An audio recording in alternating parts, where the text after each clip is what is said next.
In 2000, a handwritten note was discovered at the bottom of the ocean up in the Arctic Circle, and it revealed this absolutely horrifying true story. But wait. What? I mean,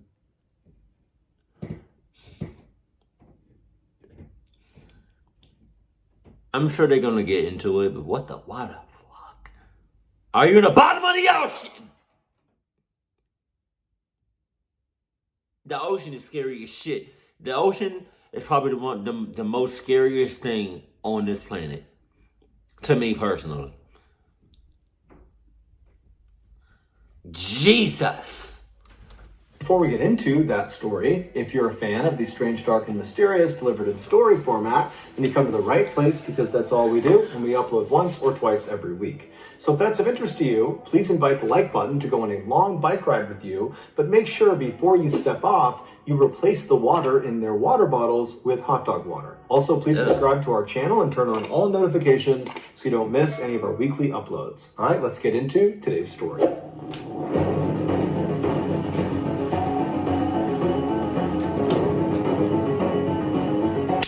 Dice roll. Dice roll. On the morning of August 12, 2000, 33 of Russia's best naval warships stopped inside of a particular section of the Barents Sea. The Barents Sea is this 800-mile stretch of freezing water up in the Arctic Circle just northwest of Russia, and these 33 ships were in this stretch of water for this huge military training exercise. Basically, they were going to run through some war game scenarios, where, for example, one ship would pretend to be an enemy combatant, and the other ships would work on locking onto that ship and firing at them. But of course, they wouldn't use real missiles or torpedoes, they would use duds that didn't actually explode. And so around 9 a.m., the man who was in charge of this entire operation, his name was Admiral Popov, and he was actually on board one of these 33 ships. He authorized one of the submarines that was out there to shoot 2 of their dummy torpedoes at a target, an enemy combatant, which was actually just one of the other ships.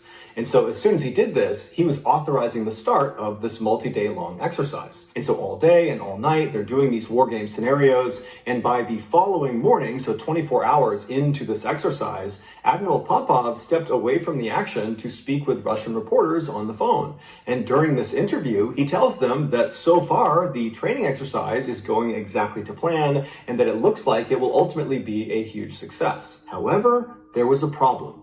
At the same time, Admiral Popov is giving his remarks to the reporters about how well this exercise is going, the family members of some of the crews that were out there as part of this exercise, they heard a rumor that the exercise was not going to plan, that in fact, something bad had happened to one of the ships. But none of the family members had any more information beyond that. Even though this rumor was just that, a rumor, the family members of these crews that are participating in this exercise, they naturally became very worried. And so they all, that morning, began calling the naval base where the 33 ships had originated, asking for more information. And the phone operator on the base that was receiving all of these calls that morning, at first was telling these family members that, no, nothing's going on, I haven't heard anything, there's no issues. But eventually, this phone operator let slip that, in fact, they too had heard the rumor that something bad had happened, and they think it actually might be true.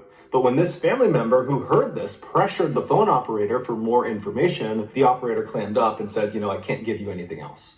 And so at that point, the family member hung up the phone and called the media and told them what was going on. And the media, as soon as they had the story, they went right to Admiral Popov and they said, hey, can you address this rumor? And he didn't. He did not respond to any of the media's inquiries. And in a weird way, that was kind of reassuring to the family members of these crews, because they're thinking, if Admiral Popov is just kind of ignoring this rumor and he's staying out there out on the Barents Sea, still conducting this exercise, then certainly nothing bad could have happened, right? And so for the rest of that day, Sunday, the family members of these crews and the media just kind of did nothing, because there wasn't anything else to do besides wait to see if there was any new news coming out of this exercise. And the following day, on Monday the 14th, so 48 hours after the start of this training exercise, there would be news. Russian officials would go on TV and they would address the rumor by saying, well, Yeah, it is true. Something did happen out during this exercise.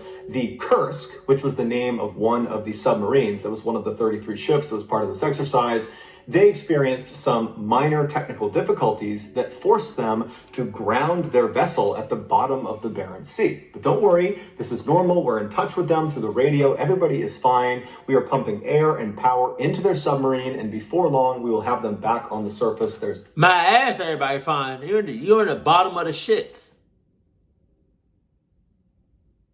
I'll be losing my shits.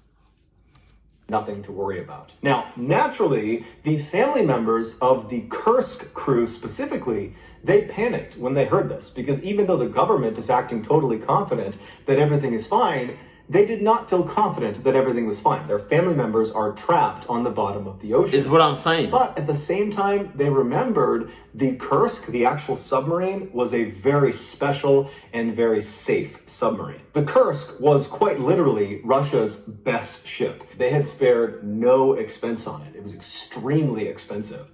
And it was massive. It was bigger than 2 football fields put together. God and it was damn. constructed out of this very specialized, Jesus. highly reinforced steel that allowed it to take a direct hit from a torpedo and just keep on going, no problem. It was also outfitted on the inside with all the latest and greatest technology. And so if you were going to be stuck at the bottom of the ocean inside of a submarine, you would want to be stuck inside of the Kursk. And so the family... Yeah, but like, as many videos as I've seen talking about the pressure that's at the bottom of the ocean, I guess the pressure varies on what ocean, at what bottom of the ocean you're in, you know? But like, just in general, like the bottom of the ocean, the pressure is ridiculously strong. Ridiculous. So that shit probably gonna cave in or some shit. I don't know. But like the pressure at the bottom of the ocean is just ridiculously strong. Took solace in that. But over the next couple of days, despite the government reassuring everybody in the news that everything was fine, it's totally minor, we're gonna have the Kursk up in no time, despite all that, the Kursk still had not been raised to the surface. And the government was not giving the families or the media any new information. And so in this kind of void of no real information, the families began to panic and the media began to speculate. Did the Kursk really suffer from minor technical difficulties like the government was saying? Or was this something more serious? This question would be answered on August 21st, so 9 days after this training exercise had begun, when a Norwegian dive team, they were out there to assist in the recovery effort, they were able to dive down to the Kursk, and they actually got inside of the submarine through an escape hatch. An escape hatch is like this watertight closet that kind of sits on the outside of the submarine, and it allows people to go in and out of the submarine without flooding it. And once these Norwegian divers got inside of the Kursk and had a look around, they were totally shocked at what they saw. While the exact details of what happened inside the Kursk are still debated today, and probably will be for some time, there is one aspect of the story that is more or less universally accepted, and that is what happened inside of compartment number 9. The Kursk was divided into 9 watertight segments called compartments. Number 1 was at the front of the submarine, and then it went 2, 3, 4, all the way down to 9 in the very back of the submarine. And the reason we know what happened inside of compartment number 9 is because a 27-year-old Kursk crew member, Dmitry Kolesnikov, told us. Dmitry was born into a family of submariners. His father was a submariner, and his father's father was a submariner, and Dmitry idolized them, and so growing up, that was all he ever wanted to be. And in the late 1990s, his dream would become a reality when he commissioned as a naval officer in the Russian Navy and was given orders to serve on board the Kursk. 4 months before this training exercise out in the Barents Sea, Dmitry met and very quickly married a high school teacher named Olga. And right after their wedding, one of the first things he did is he brought her on board the Kursk for a tour. And Olga brought along a... Why does that name, I don't know, y'all probably thought about it too, but the name Kursk sound like cursed. Like that cruise ship or whatever they're in. It's cursed. Not cursed. Cursed. like whoever entered this cruise, what's the names, is going to be cursed for life. Like that kind of cursed. Because the name of that ship and then the word cursed sounds very simple. It sounds the same. You know? It was almost as if like anybody that enters that what's the names is gonna be cursed for life. Camera and filmed her tour through the ship. And on this video, Dmitri is all smiles. He is so happy to be leading her around the ship and introducing her to people and showing her all the cramped spaces on board the submarine. It's really obvious that Dmitri was so proud of his job. Not only of his job, but also just so proud to be sharing this part of his life with his wife. Fast forward to August 12th, 2000, and Dmitri, along with 117 other crew members on board the Kursk, had just arrived at their designated section in the Barents Sea for this training exercise. And at 11:27 a.m., the captain of the Kursk came over the radio and he told Admiral Popov, who was not on the Kursk, he was on a separate ship, he told the Admiral that the Kursk was about to fire their 2 dummy torpedoes. After this call was made, the men in the first compartment of the Kursk, so the very front of the Kursk, this is where all the torpedoes, both fake and real, are stored, they began loading these 2 dummy torpedoes. Meanwhile, Dmitri was all the way back in the 7th compartment, the engine room. That was where he was stationed. He was actually in charge of everybody who worked in the 7th compartment.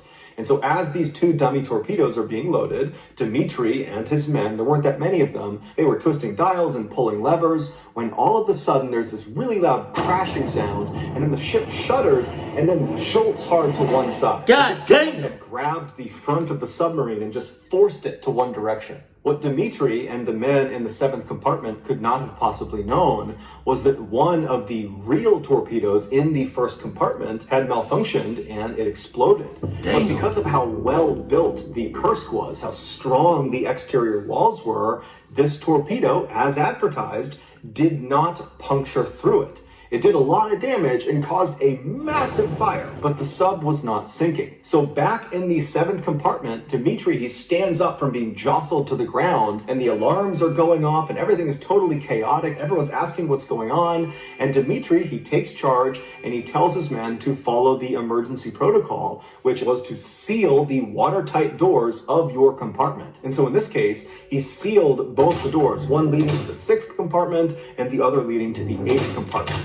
There's a lot of reason for why they do this, but in essence, if there's a leak somewhere in the submarine, by sealing off your compartment, you protect yourself from being flooded. As Dmitri and his men are sealing these 2 doors, they would have begun to see and smell smoke as it came in through the ventilation ducts because there was now this uncontrolled fire raging at the front of the submarine. They also would have felt the submarine suddenly pitch upward at a very steep angle as the captain of the Kursk desperately tried to surface. But before they could reach the surface, that uncontained fire reached the other live torpedoes and it set off this almost instantaneous chain reaction of explosions. This second collective blast killed virtually everyone in the front half of the submarine. Oh my God. Either the blast itself blew them apart, or once this hole in the front of the submarine, because the second blast did puncture the walls, once that hole was created, all this Arctic water began flooding into the submarine. So if you didn't get killed by the blast,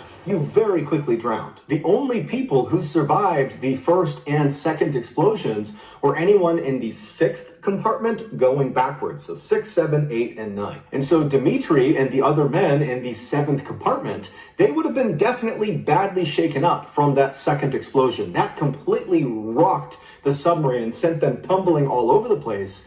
But they would have been very alive and very aware of the terrible situation they were in. And so I would imagine that Dmitri and the others tried to grab onto any of the piping or anything they could. It was an inside job. Inside job!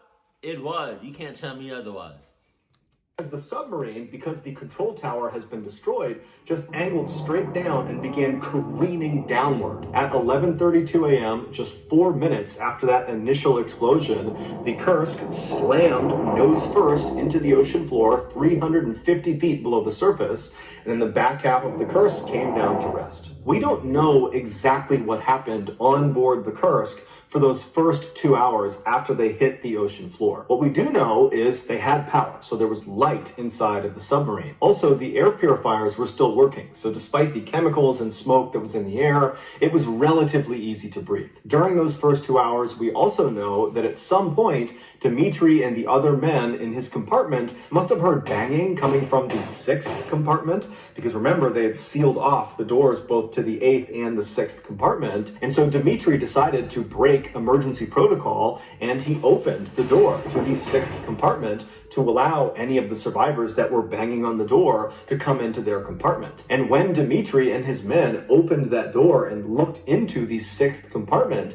they would have seen that it was rapidly flooding, and most likely anybody forward of that compartment, so 5, 4, 3, 2, 1, they were already dead. By 1:30 p.m., Dmitry and his men in the 7th compartment and the other survivors from the 6th compartment, they were forced to retreat from the 7th over to the 8th compartment and then finally into the 9th compartment because of flooding. Even though they had sealed off their watertight doors, the walls were no longer watertight because this huge explosion had sent shrapnel flying down the body of the submarine, puncturing holes in all of the walls. And so it didn't matter if you shut your watertight door. Eventually, as one compartment would fill up, it would begin leaking through all the cracks in the walls. And so Dmitry and all of the people he was with, they would have been very aware of that. And so by the time they got all the way back to the 9th compartment, the very back compartment, there was nowhere else to go. The water was going to eventually reach them, and they were doomed unless they got rescued or if they left out of the escape hatch. Despite how absolutely terrifying this situation must have been,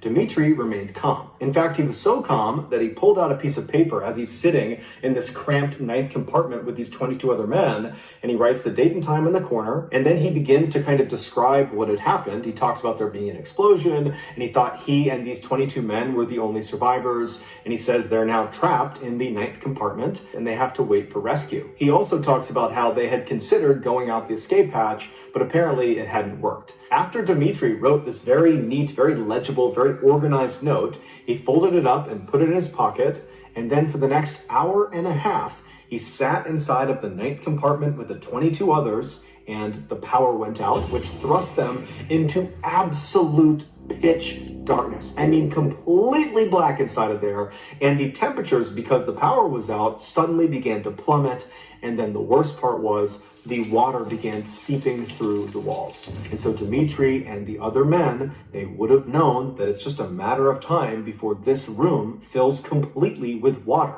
and there is nowhere to go. And so with the water rising all around them, Dmitry pulls that paper back out of his pocket and he adds to the note. And this time, his handwriting is barely legible. And it's because he's probably suffering from hypothermia, so he's shaking. He can't see what he's writing. In fact, he writes the words, "I'm writing blind," to indicate it's totally dark in the room. And in this second note he leaves on this piece of paper, which was dated and time-stamped an hour and a half after the first one, Dmitry indicates that he does not think he's going to survive. It's very clear none of them think they're going to survive. Then, with the remaining space on this piece of paper, Dmitry writes this very loving and very thoughtful message to his wife and his family, saying goodbye. And then his final words on this note are, "Regards to everybody, no need to despair, Kolesnikov." After he wrote this second message on this note, he folded the paper up, put it in his breast pocket, and then in total darkness, listening to the sound of water rushing into the room,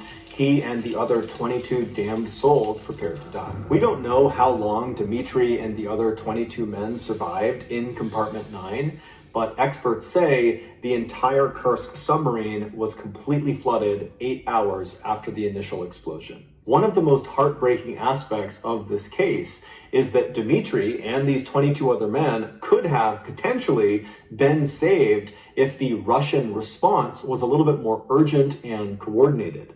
Despite 2 of these ships, including the ship that Admiral Popov was on, hearing and feeling the second explosion that the Kursk experienced.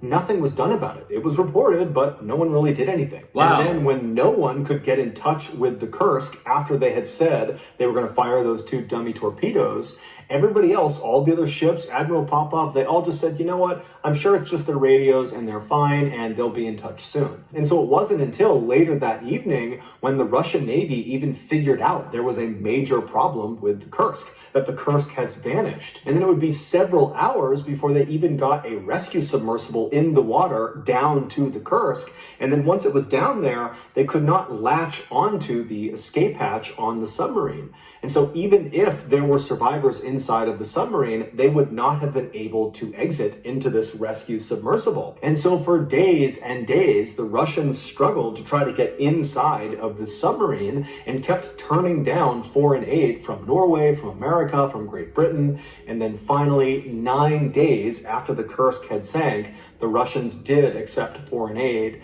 And that's when the Norwegian dive team, they went down and they were able to open up the escape hatch. And when they went inside the submarine, they saw it was completely flooded. There were bodies floating everywhere. And that's when ultimately Dmitri's body was found, and they found that note tucked in his breast pocket. Russia would go on to award the entire crew of the Kursk with the Order of Courage, which is a very significant military award. And the families of the crew of the Kursk were given 10 years salary each. They were also given free housing in any Russian city, and their children would all have their college education paid for. So that's going to do it, guys. If you found the secret in today's episode, let us know in the comments section what it is and where you found it, so give us the timestamp. And if you're the first to do that, we'll pin you at the top of the comment section. If you got something out of today's episode and you haven't done this already, please invite the like button to go on a long bike ride with you. But before you step off, make sure you replace the water in their water bottles with hot dog water. Also, please subscribe to our channel and turn on all notifications so you don't miss any of our weekly 1 or 2 video uploads. We are now selling merchandise like flannels and hats and sweatshirts and all sorts of stuff. If you're interested, go to shopmrballen.com. If you want to learn about upcoming deals and promotions for our shop, go to our shop's Instagram page. The username is shopmrballen. If you want to get in touch with me, you can direct message me on Instagram or on Twitter. My username for both platforms is the same. It's just MrBallen. I also have a ton of content over on TikTok where my username is also MrBallen. We have a second YouTube channel just called MrBallen Shorts, where we post random short videos and lost episodes. We also have a Facebook page just called MrBallen, where we post condensed versions of the longer episodes you see on YouTube. If you have a story suggestion, please submit it to our subreddit just called MrBallen. It's linked in the description below. So whether I see you on Instagram, Twitter, TikTok, Reddit, YouTube, Facebook, or some combination, just know that I really appreciate your support. And until next time, that's going to do it. See you. My condolences. From the bottom of my heart, my condolences, because that was Jesus.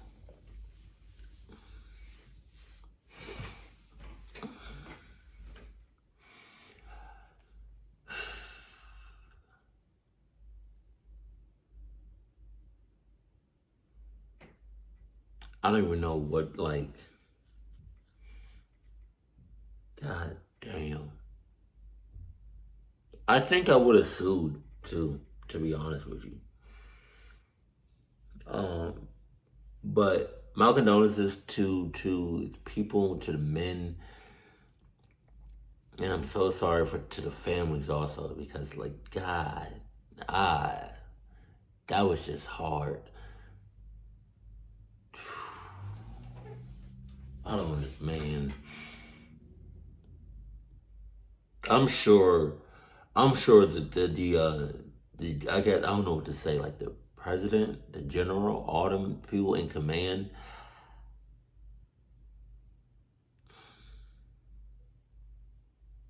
I know if I was them, I wouldn't be able to sleep easy at night. Not until like a long time. That's a lot. That was a lot of men. That was a lot of men that died that day. I would not. My soul. I would, man.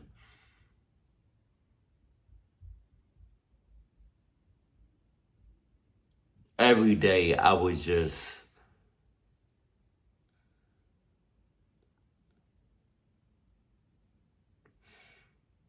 every day. I think every day I would go to that area, to that spot, and just pray.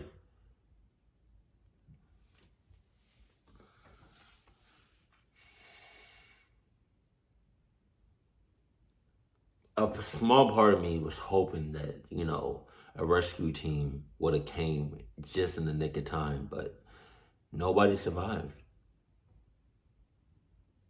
God damn. And to drown to death? Oh, God.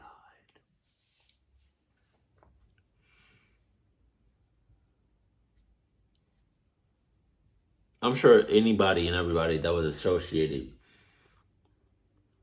with what was going on that day, I would have quit right then and there, right that day.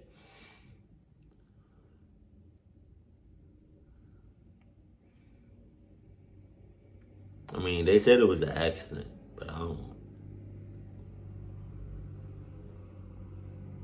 I'm just sorry. I'm just so sorry. That's all I gotta say.